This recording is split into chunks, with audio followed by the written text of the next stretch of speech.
Break के बाद स्वागत है आपका। आप देख रहे हैं मार्केट के महारथी, और मार्केट के महारथी में आज हमारे साथ बाजार के जाने माने दिग्गज सुनील सुब्रमण्यम जुड़ गए हैं। सुनील सर, वंस अगेन स्वागत है आपका ईटी नाउ स्वदेश पर अपना समय देने के लिए आपका बहुत शुक्रिया, और अक्षय तृतीया की आपको ढेरों शुभकामनाएं। Mansi this side sir. Thank you, और आप सबको भी इस अक्षय तृतीया का बहुत बहुत शुभकामनाएं।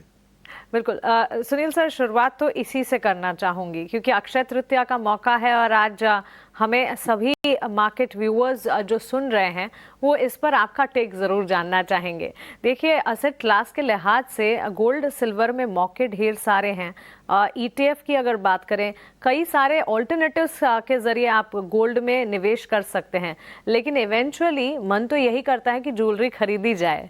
तो सबसे पहले तो हमारे माध्यम से आपको सुन रहे व्यूअर्स को ये एडवाइस दीजिए कि गोल्ड में इस वक्त निवेश का नज़रिया क्या होना चाहिए, क्या होना चाहिए या नहीं, क्योंकि करेक्शन की भी बात कही जा रही है, और आप ही के जैसे दिग्गज की अगर माने तो एक्सपेक्टेड है करेक्शन। जितना बढ़ गया है गोल्ड, यहाँ से करेक्शन फेज भी नजर आएगा।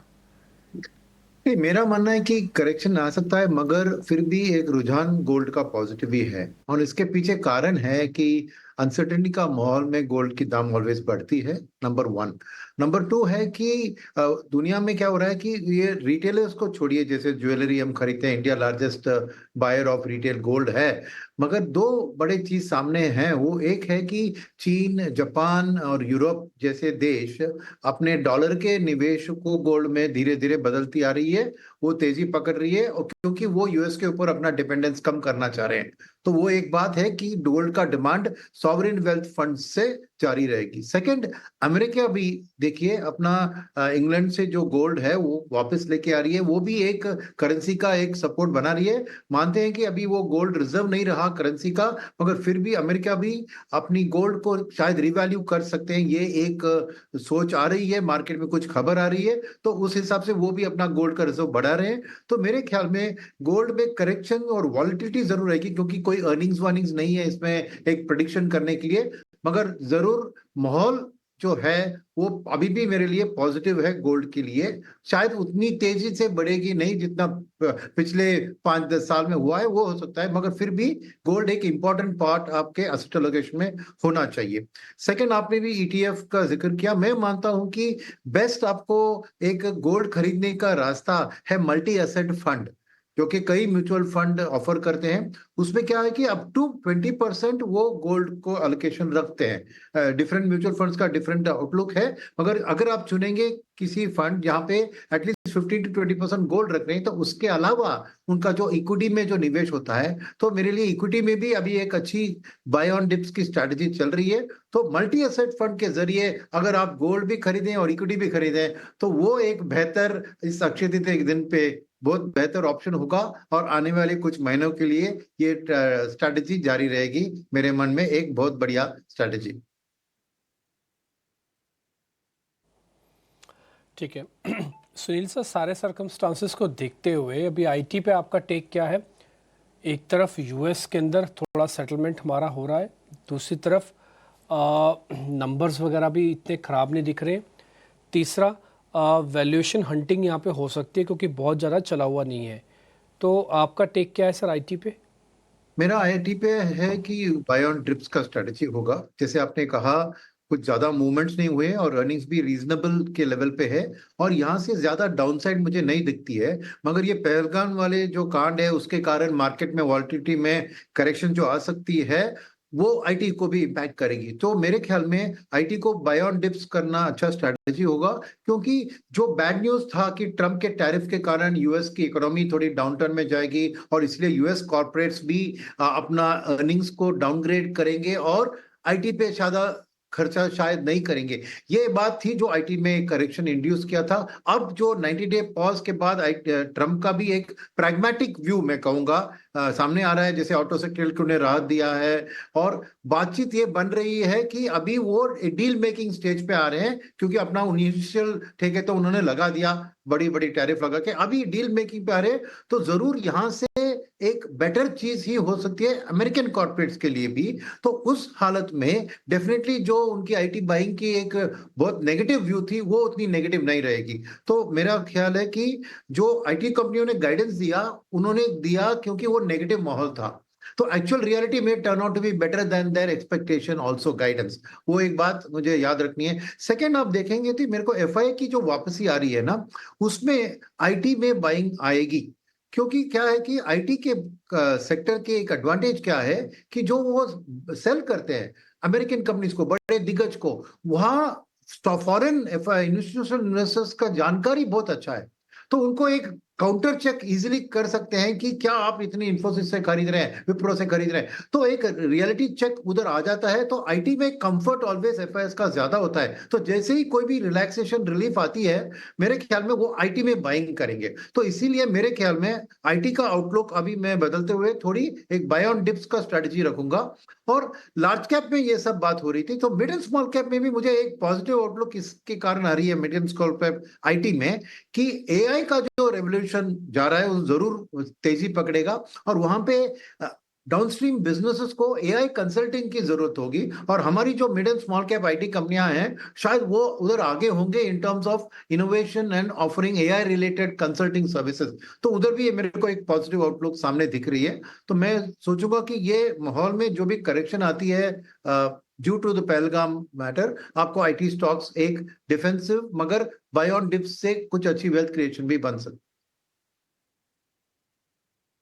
सुनील सर, ग्लोबल अनसर्टेनिटीज तो हैं, जियोपॉलिटिकल टेंशंस भी हैं, बावजूद इसके डोमेस्टिक मार्केट, भारतीय बाजार का अंडरटोन इस वक्त कैसा नजर आ रहा है, ये आपसे समझना चाहूंगी। क्योंकि देखिए, क्वार्टरली रिजल्ट्स का सिलसिला इस वक्त जारी है और मेजर रिजल्ट्स जो बैंक्स फाइनेंशियल्स के आए हैं, कह सकते हैं कि बुरे नहीं हैं, अच्छे नतीजे आते हुए दिखे हैं। एफएमसीजी पर लगातार फोकस है बिकॉज आने वाले दिनों में सीजनलिटी फैक्टर के चलते कंजम्पशन, एग्री रिलेटेड स्पेसेस पर फोकस रहेगा। अभी एफआईआईज की वापसी की बात आपने करी, महज 10 दिनों में अगर आप देखें 37,300 करोड़ रुपए से ज्यादा के शेयर्स खरीद चुके हैं एफआईआईज। तो विदेशी संस्थागत निवेशकों की भी वापसी तो हो रही है। So can we say that undertone इस वक्त बुलिश है और इनफैक्ट ये वॉलेटाइल मूव्स जो हैं उसे कैसे प्ले आउट करना है? अगर हाँ, तो कौन से सेक्टर्स, आईटी ऑफ कोर्स आपने एक नजरिया दिया, इसके अलावा कौन से सेक्टर्स पर नजर होनी चाहिए? पहली बात है कि एफएस की वापसी तो हमने बात किया है, मगर डोमेस्टिकली बहुत कैश पड़ा हुआ है डीआईएस के पास, चाहे वो म्यूचुअल फंड्स के जरिए हो या इंश्योरेंस के जरिए। और एसआईपी बुक भी आप देख रहे हैं कि मंथ ऑन मंथ 25-26,000 लेवल पे जारी है, ज्यादा बढ़ नहीं रही है मगर गिर भी नहीं रही है। तो ये कांस्टेंट एक फंड मैनेजर्स का आउटलुक है कि अगले 3-4 महीने की देखो तो at least 1 lakh crore mutual fund manager को कैश, फ्रेश कैश आने की संभावना है। तो कैश पोजीशन आज भी उनका करीबन, मैं समझता हूँ 2 लाख करोड़ से ज्यादा कैश म्यूचुअल फंड्स के पास है। तो डोमेस्टिक मार्केट के लिए, आउटलुक के लिए सबसे बड़ी स्ट्रॉन्ग पॉइंट है कि फंड मैनेजर्स के पास कैश है खरीदारी करने के लिए। वो इतने दिन से इंतजार कर रहे थे इस अर्निंग सीजन की आउटलुक और ये 90 डे टैरिफ का माहौल कैसे बनता है। अब धीरे धीरे जैसे दिख रहा है कि थोड़ी उधर राहत दिख रही है और अर्निंग सीजन जैसे आपने कहा मिक्सड है, मगर ज्यादा नेगेटिव सरप्राइज भी नहीं आए। और जो भी एक गाइडेंस के ऊपर फंड मैनेजर्स डिपेंड करते हैं ना इस साल के ऊपर, वो गाइडेंस भी अभी उतना इंपॉर्टेंट नहीं है, क्योंकि ये सब टैरिफ के माहौल में शायद डाउन गाइडेंस ही देंगे, मगर एक्चुअल रियलिटी आपको बेटर आ सकती है। यहाँ पे याद रखना चाहिए कि कल भी मिस्टर ट्रंप ने कहा था कि इंडिया के साथ बीटीए, बायलैटरल ट्रेड एग्रीमेंट का टॉक्स अच्छी चल रही है। तो कुछ दिनों में वो अगर सामने आ गई तो वो भी एक मार्केट के लिए पॉजिटिव बूस्टर होगा। और ओवरऑल जैसे एफआईएस इंडिया में क्यों निवेश कर रहे हैं ये समझना जरूरी है। एक है weakening dollar, expectation of rate cut in America, फिर third point is commodity prices easing में, तेल के दाम में जो ईजिंग हो रही है वो इंडिया के लिए बहुत बहुत महत्वपूर्ण है और बहुत बहुत एडवांटेजेस चीज होगा।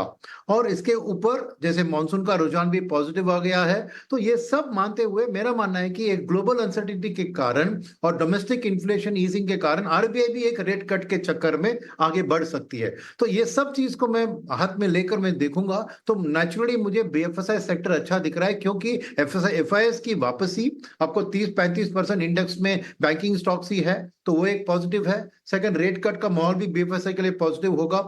और दिस 1 लाख करोड़ की जो बात हमने रिपीटेडली किया है कि लोगों के हाथ में पैसा आएगा टैक्स कट के गिवे, वो कहीं ना कहीं या सेविंग्स एंड इन्वेस्टमेंट में जाएगा या खरीदारी में जाएगा। ये भी व्यवसाय सेक्टर के लिए मैं पॉजिटिव मान रहा हूँ। तो मेरा नंबर 1 पिक अभी भी बाय ऑन डिप्स के लिए बीएफएसआई होगा इस पीरियड में। आज भी उसमें मार्केट में उधर वीक है, मगर फिर भी मैं मानता हूं कि ये एक अच्छा बाय ऑन डिप्स का स्ट्रैटेजी बीएफएसआई में रखें, वो मेरी टॉप सेक्टर पिक होगी।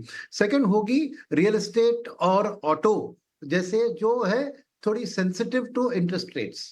तो ये रेट सेंसिटिव स्टॉक्स का भी एक रेट कट प्लस ईएमआई घटेंगे और पीपल के हाथ में पैसा ज्यादा है, तो आने वाले दिन में मैं समझता हूं कि consumer discretionary, consumer durables, auto, real estate, यहाँ पे भी आपको एक पॉजिटिव डिमांड अपसर्ज की एक एक्सपेक्टेशन रख सकते हैं। तो यहाँ पे भी मैं मेरी सेकंड पिक होगी overall broader consumer discretionary sector. ये दो मेरे लिए सबसे एडवांटेज पिक्स हो गए। और आईटी का मैंने किया क्योंकि एक as a defensive play and क्योंकि थोड़ी बैड न्यूज उधर ऑलरेडी प्राइस में है, वो भी एक अपसाइड की स्थिति में मेरे सामने दिख रही है।